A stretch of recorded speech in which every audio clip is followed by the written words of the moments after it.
So this is why I don't recommend one night stands.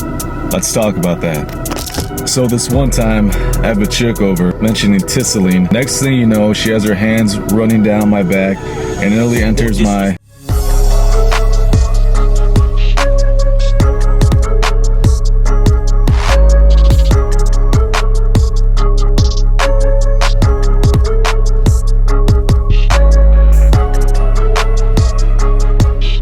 Alright, I want to preface by saying I'm no one night stand aficionado.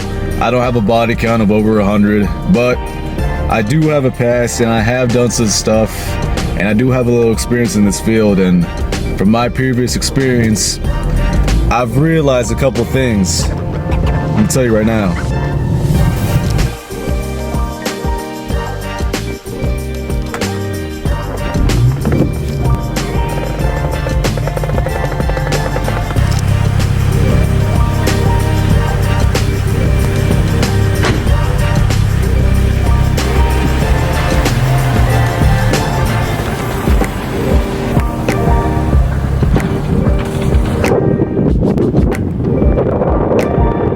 Now, as much as your boy does not give a fuck, even I know that filming this next subject or this next topic I target is probably a bad idea, so I'll probably get back to you once I'm not there.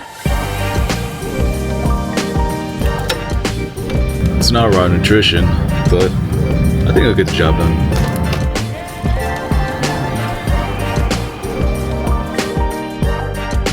And little trip to Target, had to stock up on some essentials, but like I was previously saying, I don't recommend one night stands. If you would have seen my previous video, you would have known I had a past and I did a couple of things. Very much a learning experience, to say the least, but some of the reasons why I don't recommend one night stand is, reason number one, it can go south real quick. Let me tell you why.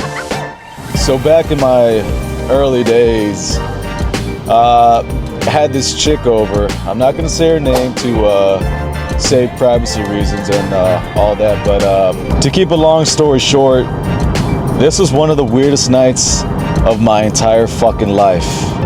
So I pick her up and I bring her back to my place, obviously. We start kissing, she goes to the restroom, she comes back, sits on my lap, and I'm thinking it's go time.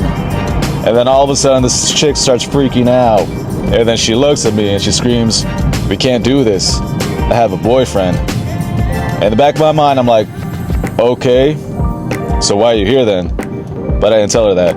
So this keeps going on and on for 30 minutes straight. We keep kissing, we keep making out, she keeps looking at me and telling me, "We can't do this. I have a boyfriend." And somehow I managed to lead her into the bedroom. And I'm thinking it's go time, you know, I'm thinking it's about to happen. And then all of a sudden she looks at me one more time and she says, "We can't do this. I have a boyfriend." And I'm a nice guy, I'm a gentleman at the end of the day, but even I have a boiling point. And at that point in time, I just wanted to kick her out and tell her, "Hey, just get the fuck out then. You're wasting both of our times. I don't know what you're doing here. You're just being an idiot." But I didn't do that. So after she tells me that, we kind of just get back to talking, and we talk more and more. And then she looks at me and she tells me, "Have you ever done tisseling before?" And I look back at her and I start laughing. "Tisseling? Nah, never heard of it." And then she looks back at me and tells me, "Never heard of it? Short for tickling, kissling." But it's been a long night, so I'm like, you know what? Let's just fucking go for it. So she tells me to turn around, which was step number one. Never turn around when a girl tells you that. And she tells me to turn around, and then she starts rubbing her hand down my back. It's feeling kind of nice, not gonna lie. But she starts rubbing her hand down my back, and it goes lower and lower and lower. And then all of a sudden, she starts to enter that nether region. I turn around quickly and I tell her, "Nope, we ain't doing that." And then that wasn't even the worst part. So we finally get back to doing the deed. And for the next, I don't know how long, it felt like an hour, probably could have been 5 minutes. We have one of the most Actually, no. We have the most uncomfortable sex I've ever had in my entire life. It finally finishes, and I expect this chick, you know, to get a Uber, somebody to pick her up, but no, she stays the night. And for the life of me, I wanted to kick this chick out, or at least bring her back to her place, but I was a gentleman at the end of the day, which you should be too, so I let her stay. And then the following morning, I take her back to her car and pretty much escort her out. But what sucks about this story is she was actually one of my managers, or like kind of a manager, so I kept seeing her at work and just made things even more complicated. So yeah, it goes south real quick. Side note, guys, don't ever be a homewrecker. That shit ain't worth it. I'll get back to the video though. Number 2, it lacks any real substance. Now if you excuse me, I gotta take this call about conviction. Hello? Hi, Edgar. Yes, this is him. This is Vanessa Norton calling on a recorded line. You had a tax saving consultation scheduled for 5:30 this afternoon. That is correct.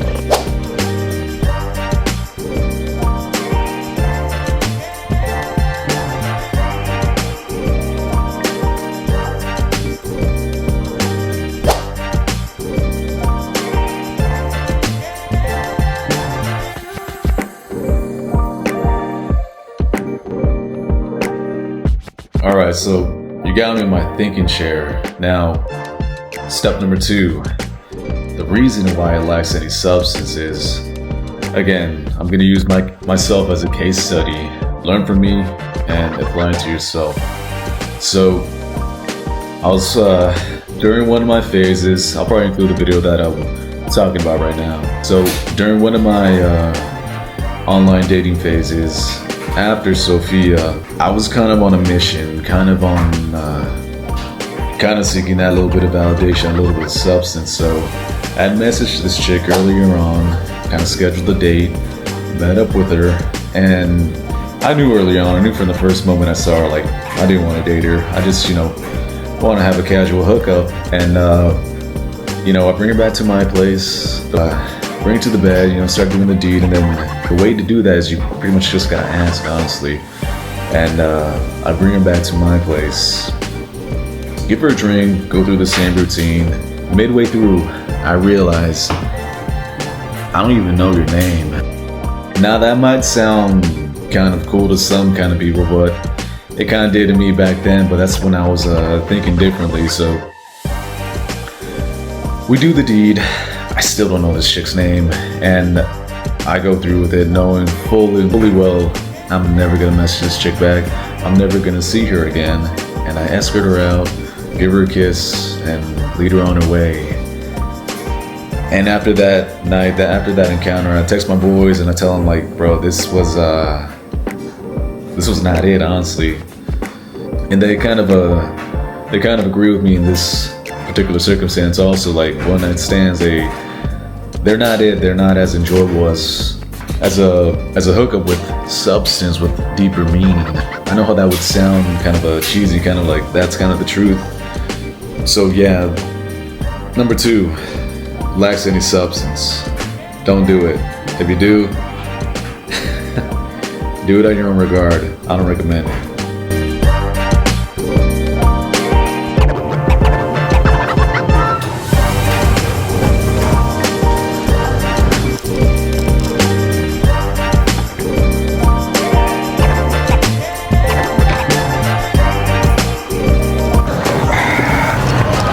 Reason number 3, it's a major turnoff.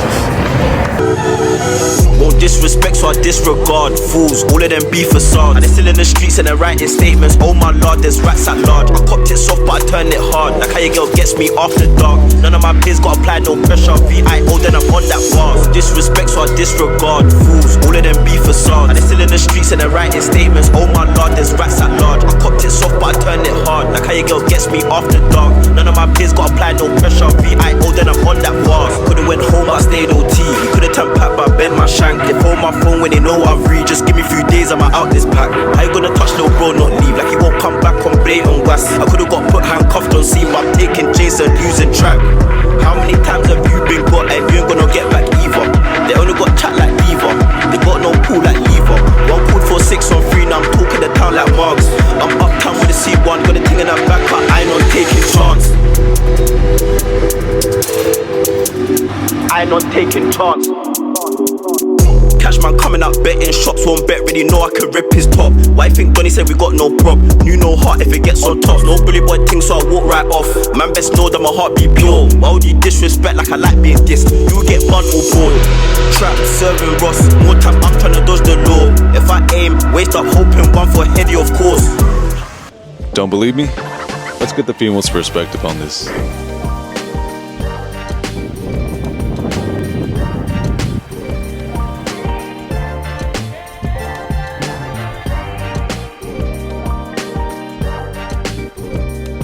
Now, from all the women that I've dated, all the women that I've talked to, the one thing that always comes up is one night stands. They're a major red flag. Now, if you don't believe me, let's get the female perspective on this. So I'm gonna message my girl right now, and for the record, I'm kind of mad at her, but that's a side note. So let me show you what she said right now.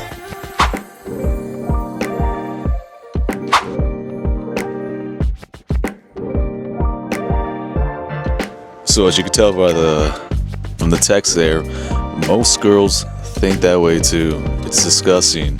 It's a major red flag. You lack self-control. You lack discipline, which is what I preach all the time. Now, I don't want to sound like a hypocrite because, you know, I've done a couple things in the past too, and a couple of good times, but for the most part, that was more like a learning experience when you're young. I recommend go through with it, but don't stay with it, you know?